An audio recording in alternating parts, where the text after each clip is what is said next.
So we can.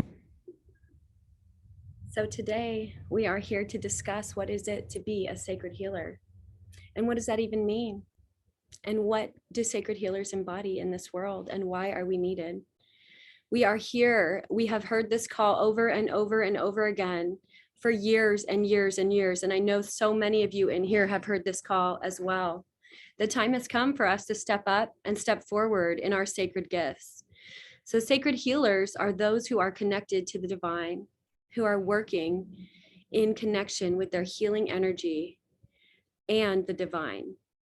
And if you are someone who's doing that, then you are a sacred healer. And if you are ready to step forward, now is the time, and we are working together to do that. So for me, some of the frequencies and foundations of being a sacred healer are love, compassion, freedom, and divine connection. And those four things, in alignment with integrity and authenticity, are what we are going to use to shift the paradigm that we have been living in. It's already shifting right now, but we're going to step forward in an open and powerful way, and we are going to change this world. We're going to help people heal from their trauma. We're going to help them heal from all of the weight that they've been carrying on their shoulders, and we're going to do it in our own unique way. So each sacred healer has their own unique abilities, and it's based on their education, their intuition, and their different clairvoyant abilities. It's also based on their connection with the divine and how they choose to see that. So there's no one way to connect to the divine. I believe that all paths to the divine are sacred, that they're all different paths up the same mountain. As we all transcend and ascend upon this mountain, we are learning more, we're shedding more, we're unveiling the truths that are becoming truths to our reality. A lot of us are living in different realities right now, and that's okay. But can we accept that for everyone? Can we hold other people's reality as true, even if it doesn't resonate with ours? I think that we can. And I think that doing that is what is going to help us step forward in the highest possible way so that we can support and help to heal the world. It's pretty obvious over the last 2 years that there has been a lot of trauma, emotional, physical, mental trauma that has happened to and for people. And it is really, really, really a mess. We are here to shift that. We're here for this. That big feeling that you had for years leading up to all these things that have happened in the last 2 years, it was leading to this the whole time. It was always leading to this. And this is what happened. So here we are now. Millions of people are ill. Millions of people are homeless. Millions of people are going through so many civil rights issues. And it's up to us to stand up for these people. It's up to us to step forward and offer this healing in a way that feels authentic to us and in integrity for us. So the beautiful thing about being a sacred healer is that there's a million different ways to do it. So who are sacred healers? Reiki practitioners can be, medicine facilitators can be, priestesses can be, acupuncturists, doctors, mothers, sisters. If you have a heart that desires to connect and heal with other people, that desires to connect to the divine while healing other people, then you are a sacred healer.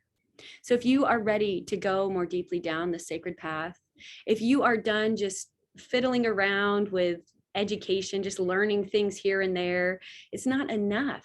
There's no soul behind it. Education has stripped out the educational system and so many of those things. Even when I went to acupuncture school, I'm a doctorate in acupuncture, and they purposely stripped out the soul behind the medicine to make it more Western type medicine. And that's not working all the way. Of course, Western medicine has its own beautiful gifts that it has helped us with, but there's so much corruption and political BS involved in that system that we have to find another way to support each other, to support our hearts, to help our energy be strong, and to step forward in this new world. There's a bunch of new rules. Everything is shifting. The paradigm is truly, truly changing. And together, If we come in community together, we can truly be of service to this world. So what does it mean to be in love? What does it mean to stand in the energy of love as we are healers? It means that when we are with our clients, when we're with our family, when we're with the public, that we're not judging them, that we're holding an open heart to their experience and their reality.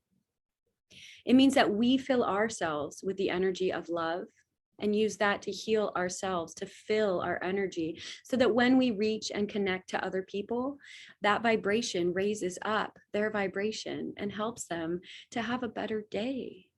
Sometimes all somebody needs is a smile. All they need is a look. Sometimes all that they need is a kind word spoken to them. So often we sit back and respond to everything around us. Somebody's aggressive, somebody's angry, somebody's doing this, somebody's doing that, somebody's doing that. And then we become that. We get affected by that. We let our vibration shift. But if we can continue to come back to center, if we can continue to remember that our heart is the connection to the divine, it is where we find our strength, it is where we find our compassion, it is where we find our wisdom, then we can help to change the vibration of those around us. So this is the work. This is the beginning and the basis of the work, because nothing works without love behind it. And it doesn't mean that you give yourself away for free. In fact, I'm going to encourage that you love yourself more than you love your clients, more than you love anyone else. Because if you're not healthy, if you're not taking care of yourself, mind, body, spirit, and heart, then you will not be able to help people in the way that you know that you're here to help them in. So if you felt this call, and I know a lot of you have, and there's so many more of us that are waking up right now, but if you felt this call, then time for actions now. So begin today, if you can, if you desire to, by stepping into your heart, by placing your hands on your heart, by remembering that who you are at the core of your being is love, and that everyone here is doing their very, very best to live the best life that they can, even if they're in pain or anger or rage or trauma. And we don't have to take that into our energy. We don't have to take that into our body. And I'm going to do a series here where I talk about keeping people's energy out, clearing energy out. So if you're an empath, you're in the right place, because a lot of us are empaths. We can feel other people's energy and we know, but also we haven't been trained well on how to use it in a healthy way for us.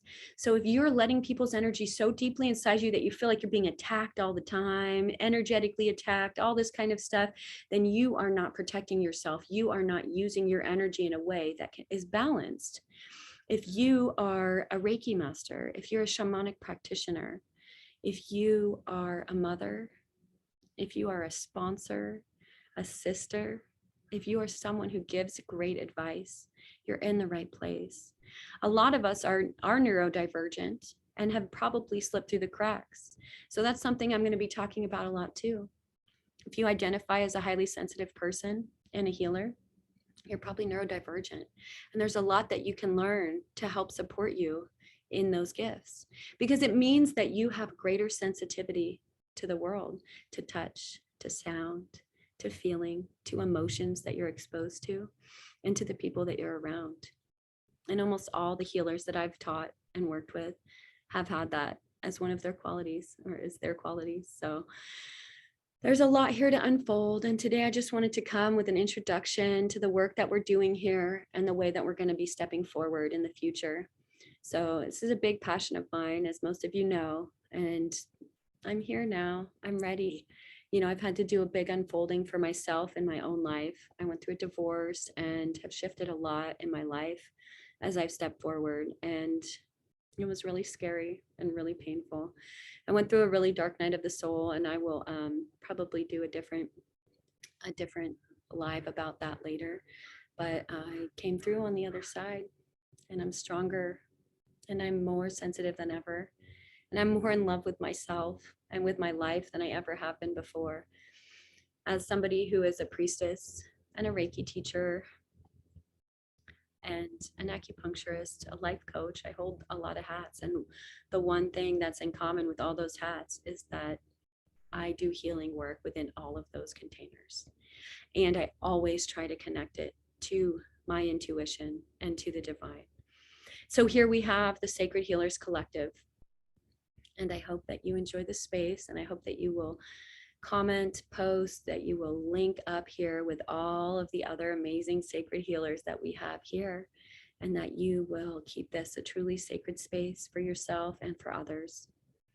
And I wish you all so much love and joy. Blessed be.